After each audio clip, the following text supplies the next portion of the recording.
Bismillah, Assalamualaikum warahmatullahi wabarakatuh. Alhamdulillah, salatu wassalamu ala rasulillah wa ala alihi wa sahbihi wa sallama taslima. Nah, melanjutkan kembali membacakan hadis-hadis Rasulullah dari kitab Bulughul Maram. Masih dalam pembahasan Kitabul Haji. An Ibni Abbas radhiyallahu anhuma anna an-nabiyya sallallahu alaihi wasallam lam yarmul fi sab'i alladhi afadha fihi. Rawahul khamsatu illa Tirmidzi wa sahhahul Hakim.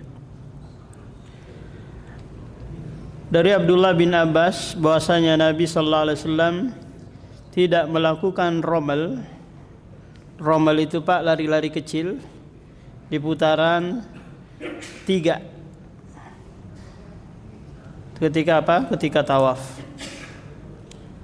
Alladzi afadha fihi, yang Rasulullah melakukan tawaf ifadah. Tawaf ifadah pastilah apa? Tawaf haji. Akan tetapi hadis ini dhaif karena di dalam sanadnya ada seorang rawi Ibnu Jurayj. Dia ini mudallis, sering menyamarkan hadis yang dia dengar dari gurunya. Tapi dari sisi makna hadis ini benar, bahwa romal itu Pak hanya tawaf kudum, hanya di tawaf kudum. Apa itu tawaf kudum Pak? Tawaf kedatangan atau tawaf umroh. Baru apa? Baru romal, lari-lari kecil. Adapun tawaf ifadah, maka romal ini tidak berlaku. An Anas radhiyallahu anna Nabiy sallallahu alaihi wasallam shalla adh-dhuhra wal asra wal maghriba wal isya thumma raqada raqadatan bil muhassabi thumma rakiba ilal baiti fatafa bihi. Rawahul Bukhari. Dari Anas radhiyallahu bahwasanya Nabi salat duhur, asar, maghrib dan isya di daerah Al-Muhassab atau Batha, di daerah dekat sebelum masuk Mekah. Di situ Rasulullah salat duhur, asar, maghrib dan isya, kemudian bermalam. Kemudian setelah itu beliau naik kendaraannya menuju Ka'bah lalu tawaf di sana. Para ulama berselisih apakah sholat di tempat itu sunnah ataukah tidak sunnah. Maka yang benar bahwa sholat di tempat itu Pak tidak ada manfaatnya. Kenapa? Karena sekarang sudah jadi jalan, sudah dibangun rumah, gedung. Maka bukan lagi perkara sunnah di situ sholat sebelum masuk ke Masjidil Haram. Tapi ada ulama yang berusaha untuk sholat di mana Rasulullah pernah singgah sholat. Siapa itu? Abdullah bin Umar. Dia berusaha Pak, saking apa? Saking maunya ittiba, mengikuti Rasulullah dalam setiap aktivitasnya. Tapi ini bukan apa Pak? Bukan sunnah. An Ibni Abbas radhiyallahu masih ada satu hadis ya. Wa an Aisyah radhiyallahu anha annaha lam takun taf'alu dzalika. Aisyah tidak melakukan hal tersebut. Ai an-nuzula bil abtah wa taqulu, dan dia berkata innama nazalahu Rasulullah li'annahu kana manzilan asmaha li khurujihi. Aisyah tidak melakukan hal itu karena Aisyah menganggap bahwa Rasulullah singgah di tempat itu karena tempat itu luas, lebih leluasa untuk keluar dari Mekah menuju Madinah atau dari Madinah menuju Masjidil Haram. An Ibni Abbas radhiyallahu anhuma qala umiran nasu ayyakuna akhiru ahdihim bil baiti illa annahu khuffifa anil haidi, muttafaqun alaih. Dari Abdullah bin Abbas berkata, manusia diperintahkan untuk menjadikan akhir perpisahan dia dengan Ka'bah, yaitu apa? Melakukan tawaf. Hanya saja diringankan bagi wanita yang haid. Tawaf apa yang dimaksud di sini, Pak? Tawaf wada. Tawaf wada, tawaf perpisahan jika kita ingin meninggalkan Mekah. Hanya saja para ulama berselisih nih, Pak, tentang tawaf wada ini. Apakah hukumnya sunnah ataukah wajib? Maka yang benar bahwa hukumnya wajib kalau itu haji. Paham, Pak? Dia melaksanakan haji, kemudian setelah itu ingin pulang ke negerinya, maka dia tawaf wada dulu.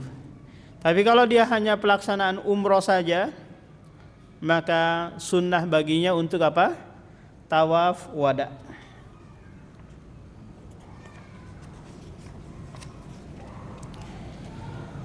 An Ibnu Zubair radhiyallahu an qala Rasulullah sallallahu alaihi wasallam salatun fi masjidi hadza afdalu min salati min alfi salatin fi ma siwahu illal masjidal haram wa salatun fil masjidil haram afdalu min salatin fi masjidi hadza bi mi'ati salatin.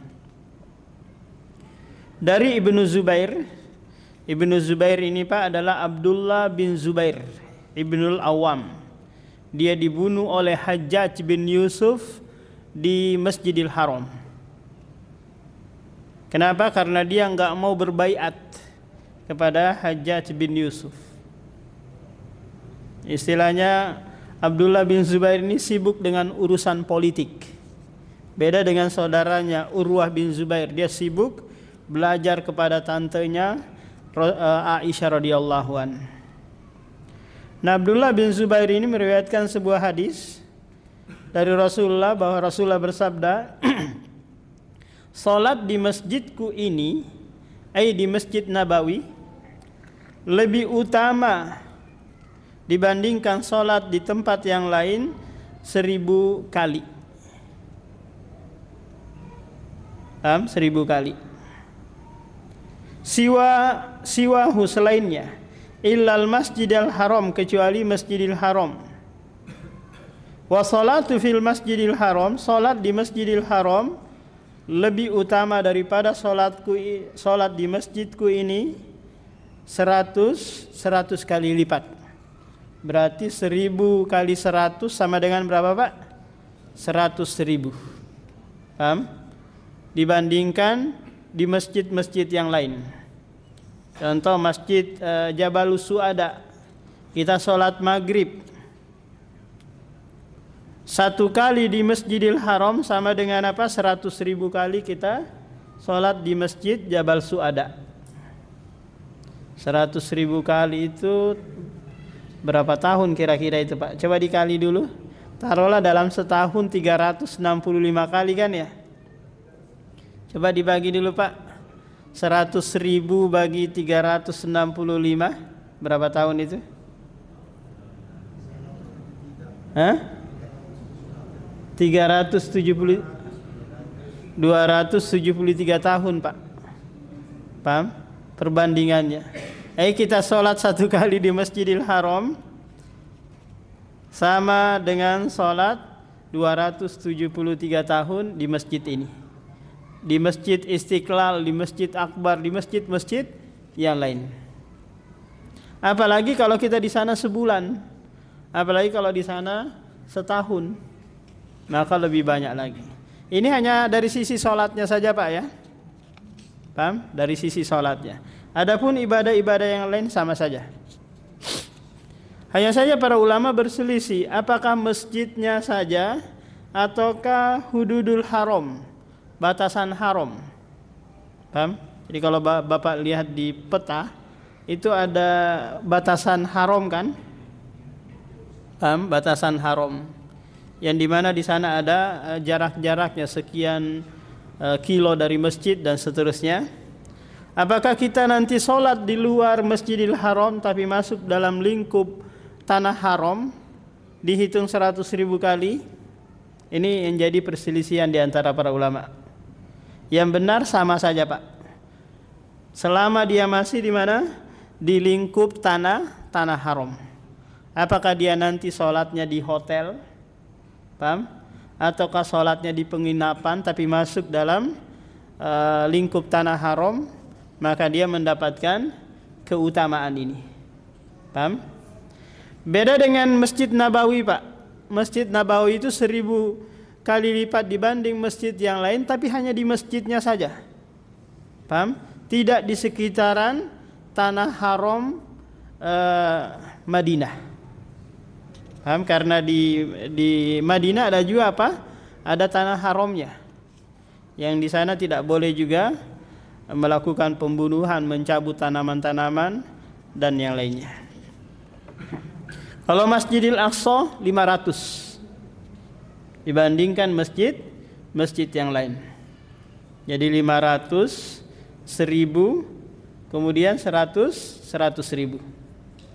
Maka sangat disayangkan jika ada jemaah umroh sibuknya city tour ke sana kemari, luput sholat di Masjidil Haram. Paham Pak? Dia berangkat 12 hari di sana atau 17 hari. Sholatnya di Masjidil Haram hanya 2 hari saja. Sisanya ke Taif, kemana habis. Padahal ke sana nggak ada keutamaannya, kecuali hanya sekedar menambah wawasan semata, mengenang sejarah. Paham? Tidak ada keutamaan sholat di Taif, sholat di Arafah dan yang lainnya. Maka sangat disayangkan bagi mereka yang menghabiskan uang banyak, ternyata waktunya banyak dipakai apa Pak? City tour saja. Jalan-jalan ke sana kemari, bikin habis waktu. Maka manfaatkan semaksimal mungkin untuk apa Pak? Salat di Masjidil Haram.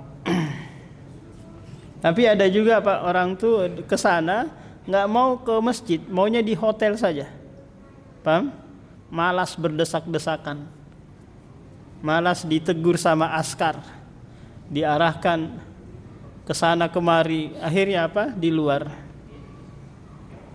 Maka lebih memilih kemana Pak? Lebih baik di hotel. Maka dia tetap dapat keutamaan yang disebutkan ini.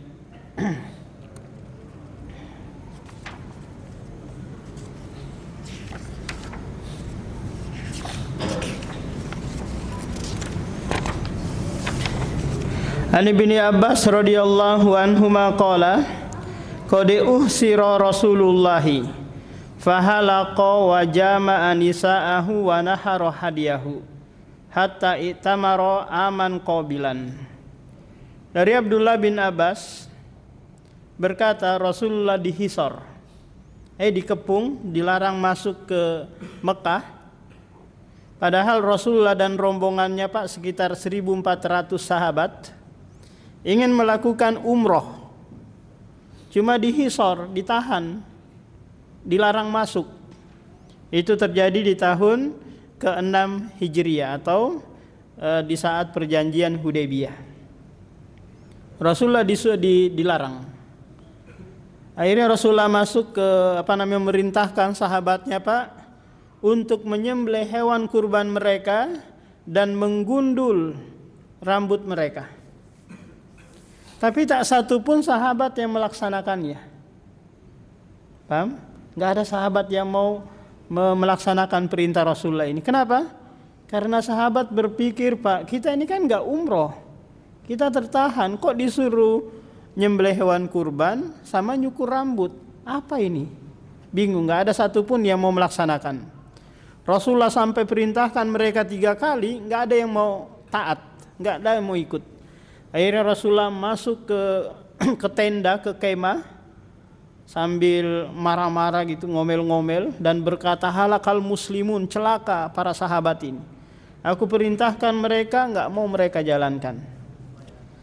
Kemudian kata Ummu Salamah yang memberikan nasihat kepada suaminya ini, kamu keluar jangan ngomong sepatah kata pun.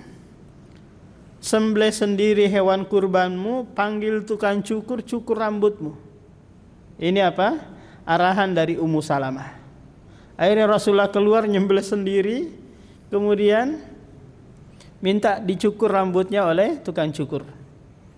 Setelah itu satu demi satu sahabat mengikutinya. Kenapa Pak? Karena ini nggak jelas syariat apa lagi ini. Kan belum selesai melaksanakan umroh. Kok disuruh nyembelih hewan kurban, disuruh apa? Gundul rambut. Maka hal itu tetap dilakukan. Karena Allah memerintahkan di dalam Al-Quran, fa in uhsirtum famastaisara minal hadi. Jika kalian dihisor, dikepung, dilarang masuk, maka tetap sembelih hewan kurban kalian. Hatta itamara aman qabilan. Kemudian Rasulullah menjalankan umroh di tahun berikutnya.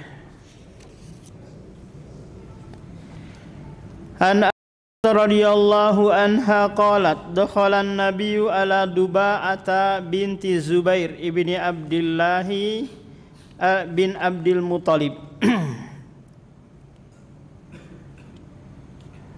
Rasulullah masuk menjumpai Duba'ah. Duba'ah ini adalah sepupu satu kali Rasulullah. Karena Zubair saudara dengan Abdullah bin Abdul Muthalib.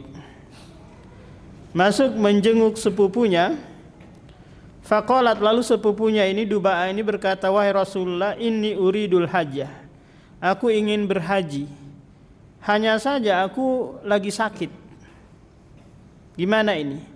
Apakah aku tetap jalankan haji atau istirahat dulu di rumah? Maka Rasulullah memerintahkan huji, berhajilah. Washtaroti, dan berilah syarat. Anna mahalli haitsu habastani, yaitu aku tahallul di mana aku tertahan untuk tidak bisa melaksanakan haji. Maka orang yang kemungkinan tidak bisa melanjutkan Pak hajinya karena sakit gitu, atau sudah kayaknya saya nggak bisa ini, paling bisanya pas ukuf di Arafah saja, paham? Atau pas di Musdalifah saja. Kalau dia sudah Bapak sudah memastikan kayaknya saya nggak sanggup nih lihat kondisi fisiknya, maka boleh dia Bapak mensyaratkan ketika dia berada di mikot.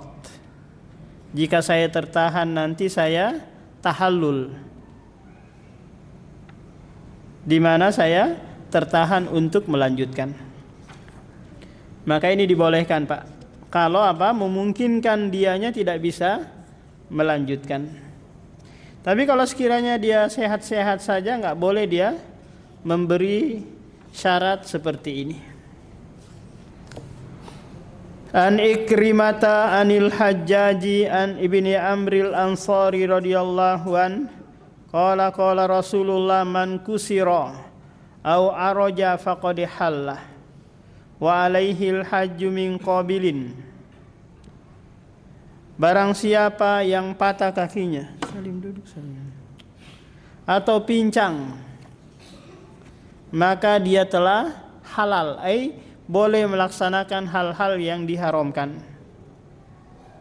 Wa alaihil hajju, dan hendaknya dia berhaji di tahun depan kalau dia sehat. Ini kalau Pak? Kalau dia nggak bisa melanjutkan haji. Karena kita tahu bahwa ibadah haji itu ibadah yang harus dijalankan meskipun batal atau rusak di tengah jalan. Contoh gini Pak, kita berhaji ya, taruhlah dengan istri. Qadarullah di ukuf di Arafah, kita nggak tahan nih lihat istri akhirnya berhubungan badan, paham? Batal haji kita. Tapi tetap harus melanjutkan, paham? Melanjutkan mabit di Muzdalifah, kemudian seluruh dilaksanakan, tapi nggak sah hajinya, paham? dan belum dapat gelar Pak Haji dan Bu Haji, dia harus apa? Berhaji lagi nanti. Belum gugur kewajiban hajatul Islamnya. Nah, ini satu-satunya ibadah, Pak, yang apabila batal di tengah jalan tetap harus melanjutkan, haji dan umroh. Kalau sholat enggak, sholat di rakaat pertama kita batal, enggak boleh dilanjutin, paham? Harus keluar. Di rakaat kedua kita batal, harus mundur wudu, enggak boleh dilanjutin, kecuali apa, Pak? Haji dan umroh.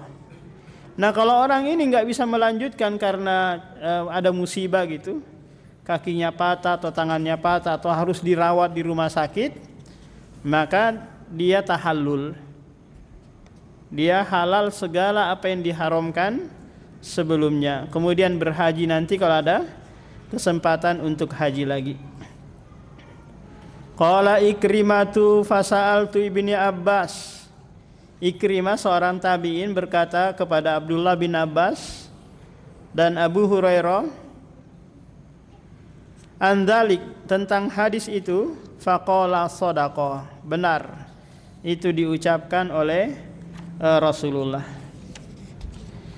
6, selesai, Pak, tentang pembahasan haji dari kitab Bulughul Maram.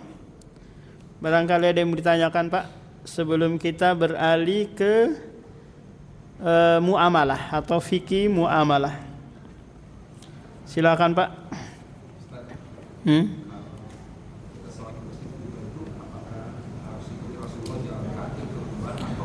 Enggak mesti harus jalan kaki, bisa berkendaraan. Yang penting wudu dari rumah, paham? Dan diniatkan memang mau sholat 2 rakaat di sana. Apakah itu tahiyatul masjid, sholat duha, qobliyah, pokoknya diniatkan mau sholat. Baru nanti dapat pahala apa? Umroh. Paham? Jadi nggak mesti jalan kaki. Kalaupun jalan kaki, ya dapat keutamaan, menggugur dosa-dosa, mengangkat derajat. Kalau mau jalan kaki, tapi capek. Dari hotel antum jalan kaki ke Kuba, Masjid Kuba, ini sakit. Hah?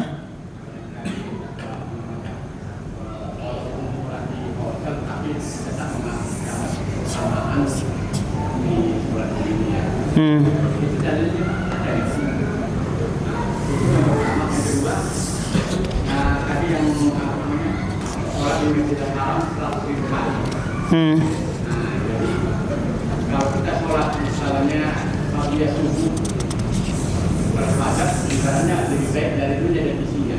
Kalau kita sholat padat di Masjidil Haram, berarti kita 100.000 kali lebih baik dari itu jadi isinya. Iya, benar. Tapi lebih utama dikerjakan di rumah, paham? Daripada di Masjidil Haram atau di Masjid Nabawi. Iya. Karena lebih utama sholat sunnah itu dikerjakan di rumah daripada di masjid. Kalau yang pertanyaan pertama tentang dalil 100.000 kali di tanah haram, ini dalilnya tidak ternaskan langsung oleh Rasulullah, tapi istimbat, pengambilan hukum dari keumuman firman Allah. Contoh gini, Pak, Allah berfirman di surah Al-Isra ayat pertama, Subhanalladzi asra bi abdihi minal masjidil haram ilal masjidil aqsal ladzi barakna haulahu. Maha suci Allah Subhanahu wa taala yang telah memperjalankan hambanya dari Masjidil Haram menuju Masjidil Aqsa. Para ulama menyebut di sini, Pak, Rasulullah itu berangkatnya dari rumah Ummu Hani. Dari rumah Ummu Hani. Bukan dari Masjidil Haram. Paham? Nah, tapi Allah menyebut bahwa rumah Ummu Hani ini bagian dari apa? Dari Masjidil Haram atau tanah haram. Ini pendapat yang pertama. Tapi ada juga yang menyebutkan bahwa memang Rasulullah itu dari rumah Ummu Hani, paham? Kemudian nanti startnya dari Masjidil Haram, dibawa oleh malaikat Jibril sama malaikat Mikail kalau yang nggak salah yang satunya, membawa dia ke Masjidil Aqsa. Ini namanya apa Pak? Isra. Perjalanan dari Masjidil Haram menuju Masjidil Aqsa. Mi'rajnya dari Masjidil Aqsa menuju Sidratul Muntaha. Paham Pak? Nah itu. Sehingga mereka memasukkan hududul haram itu bagian dari apa? Dari tempat yang di sana dapat 100.000 kali lipat jika sholat di situ. Nah, tapi kalau saya nggak mau, saya maunya di masjid, ya silakan. Yang lain Pak?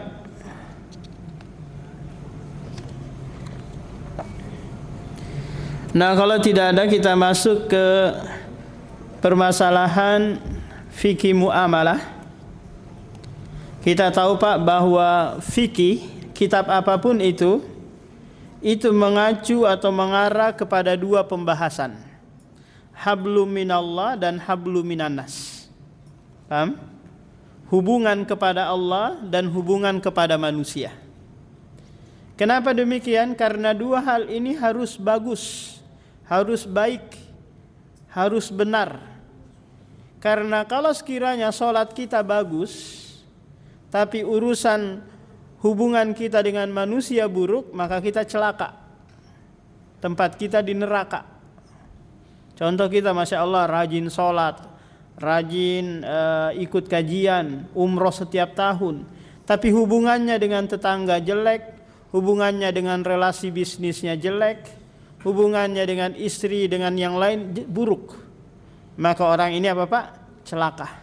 Meskipun hubungannya kepada Allah bagus.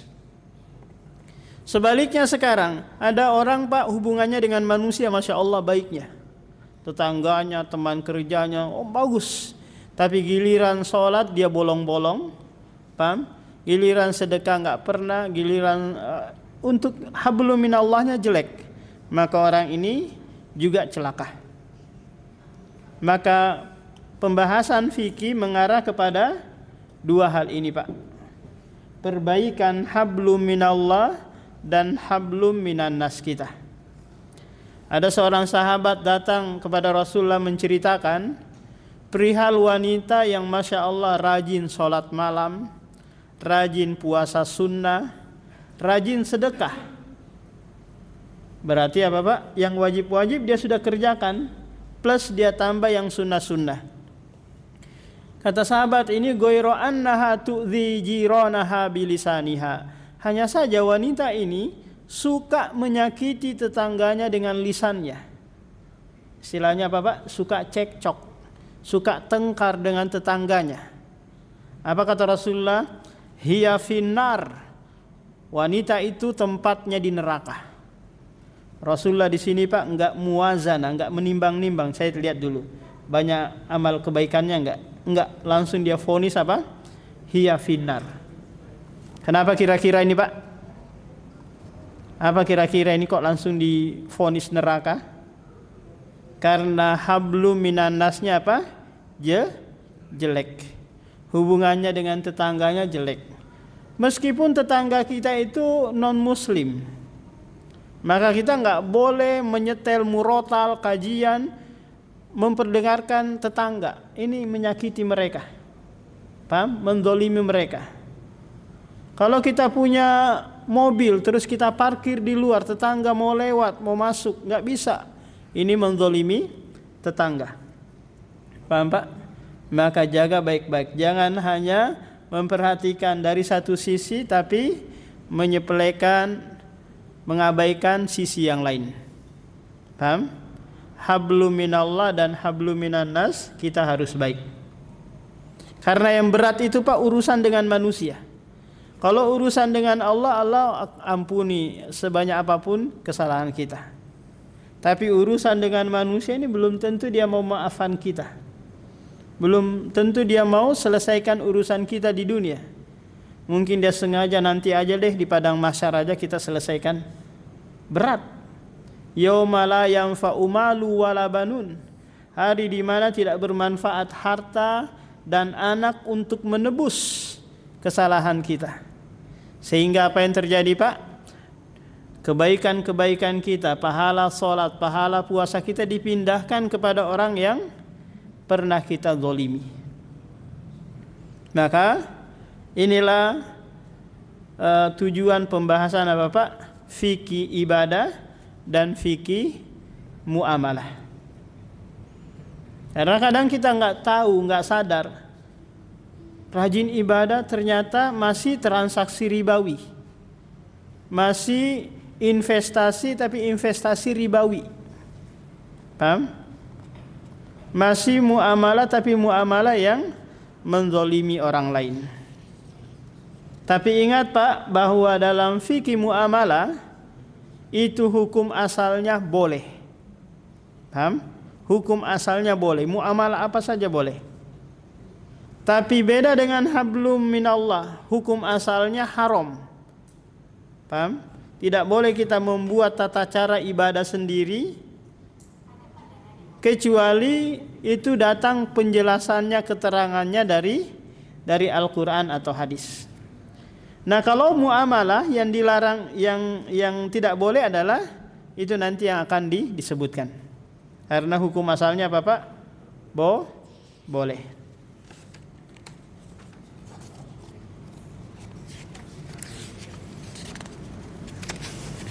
An Rifa'ah bin Rafi'in anna Nabiy sallallahu alaihi wasallam su'ila ayyul kasbi atyabu. Rasulullah pernah ditanya, usaha apakah yang paling baik? Qala amalur rajuli biyadihi wa kullu bai'in mabrur. Pekerjaan seseorang dengan tangannya sendiri, dia berusaha, dia bekerja, tidak menadahkan tangannya minta-minta atau nunggu orang tua ngasih, paham? Tapi dia berusaha, mandiri, paham, Pak? Anak-anak sekarang jarang sekali diberikan kemandirian oleh orang tuanya. Tidak dengan anak-anak tahun 70-an, tahun 80-an, 90-an. Mereka Pak dididik orang tuanya mandiri. Cari sendiri, dilepas gitu. Melalang buana, merantau ke sana kemari. Akhirnya Bapak tinggal di hutan pun sudah bisa dilepas. Anak-anak sekarang mulai dari SD, SMP, SMA, kuliah dibiayai semuanya sama orang tuanya. Bahkan mau nikah pun dibiayai. Terus cari pekerjaan, orang tuanya lagi carikan pekerjaan. Paham? Tidak diajarkan kemandirian. Coba Bapak ajarkan mandiri, nak. Kamu lulus SD, saya tidak ada lagi, kamu sudah balik, tidak ada lagi tanggung jawab abimu untuk memberikan nafkah. Kamu cari sendiri. Ulung kamu jadi apakah kerja cari sendiri. Jangan harap 1 sen pun dari saya. Mantap kan kayak gini? Akhirnya anak itu enggak terpikir lagi dikit-dikit bi uang. Dia nanti membiayai sekolah dirinya sendiri. Akhirnya Bapak mandiri. Wah, enggak tega Ustaz, biarkan anak masih kecil. Nah, itu sudah. Seharusnya ayah itu jadi raja tega. Paham? Harusnya Bapak, ayah itu jadi apa? Raja tega. Biasanya ibu yang jadi ratu tega kan? Nah, harusnya Bapak, Anda sebagai orang tua harus jadi raja tega. Jangan apa? Jangan menggunakan enggak tega nah. Enggak tega. Akhirnya apa? Anak enggak mandiri. Anak sedikit-dikit minta, dikit-dikit minta. Jadi biarkan dia Bapak berusaha. Insya Allah ada rezekinya. Wa kullu bai'in mabrur, dan setiap perdagangan yang mabrur, yang baik. Kita tahu Pak bahwa seluruh para nabi itu bekerja, berpenghasilan dari usahanya sendiri. Ada yang jadi tukang bangunan, ada yang tukang gembala kambing, macam-macam. Setiap nabi itu Pak pernah mengembalakan kambing dan mendapatkan upah dari apa? Dari si pemilik kambing. Rasulullah juga dulunya adalah pengembala kambing sebelum ikut berdagang ke Syam bersama pamannya. An Jabir bin Abdullah radhiyallahu anhuma annahu sami'a Rasulullah yaqulu amal fathi wa huwa bi Makkah inna Allaha wa rasulahu harrama bai'al khamri wal maitah wal khinzir wal asnam. Ketika Rasulullah berkhutbah di Mekah, beliau menyebutkan sesungguhnya Allah dan Rasulnya mengharamkan jual beli khamar, jual beli bangkai, jual beli babi, jual beli patung. Seluruh yang diharamkan, maka diharamkan pula menjual belikannya. Paham Pak? Hasil jual belinya nanti adalah uang yang haram. Faqila ya Rasulullah, lantas Rasulullah ditanya, ara'aita syuhumal mait? Bagaimana menurutmu ya Rasulullah tentang lemak bangkai? Fa innaha yutla biha sufun, karena lemak bangkai itu bisa dipakai untuk ngecat kapal, bisa dipakai untuk sebagai lotion untuk kulit, dan bisa juga dipakai minyak menyalakan lampu togok itu. Ini banyak manfaatnya. Lemak apa Pak? Lemak bangkai. Faqala la, Rasulullah berkata tidak. Huwa haram, dia haram. Hanya saja para ulama berselisih ini Pak. Apa yang dimaksud oleh Rasulullah ini? Apakah yang dimaksud jual belinya ataukah yang dimaksud penggunaannya? Kalau sekiranya yang dilarang jual belinya, maka nanti boleh digunakan kalau tidak dibeli, ya kan? Pak. Kalau maksudnya adalah dilarang menggunakannya, bapak beli atau tidak beli, pokoknya tidak boleh digunakan. Maka yang benar ucapan Rasulullah ini adalah dilarang menjual belikan. Paham? Lemak bangkai tersebut.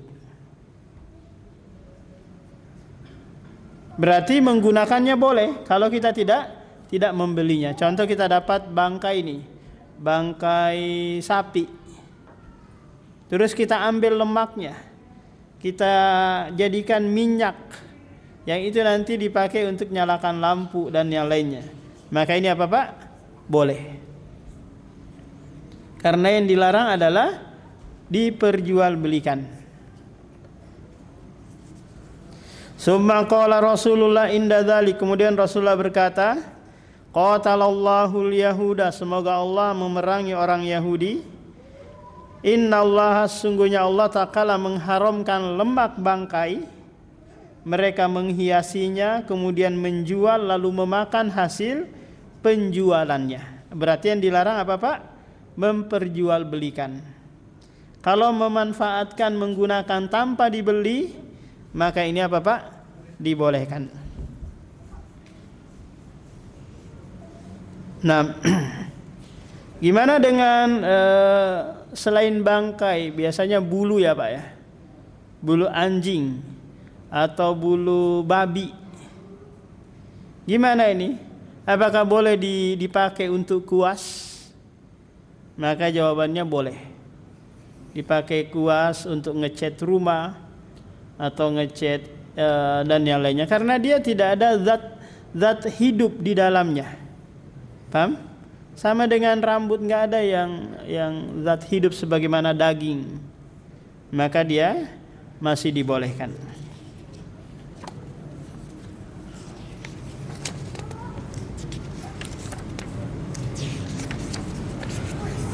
An Ibnu Mas'udin radhiyallahu anhu qala sami'tu Rasulullah yaqul idza ikhtalafal mutabayyi'ani wa laysa bainahuma bayyinatun fal qawlu ma yaqulu rabbus sil'ati aw yatatarakani. Dari Abdullah bin Mas'ud bercerita, aku mendengar Rasulullah bersabda, apabila penjual dan pembeli berselisih, contoh gini, penjual berkata, aku jual 10.000, sementara si pembeli berkata, enggak, saya dengarnya 9.000. Maka yang diterima ucapannya di sini siapa Pak? Si penjual, bukan si pembeli. Tak kala lagi berselisih, barangnya sudah kamu terima, kata si penjual. Kata si pembeli belum. Maka yang diterima ucapannya siapa Pak? Si penjual. Karena dia yang memiliki barang tersebut. Kecuali ada bukti bahwa si pembeli belum menerima barang.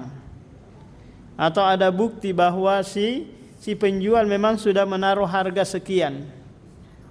Kalau tidak Pak, maka perselisihan itu dikembalikan kepada ucapan si penjual. Nah, demikian Pak, kita lanjutkan lagi pada pertemuan berikutnya. Subhanakallahumma wa bihamdika, asyhadu an la ilaha illa anta, astaghfiruka wa atubu ilaik.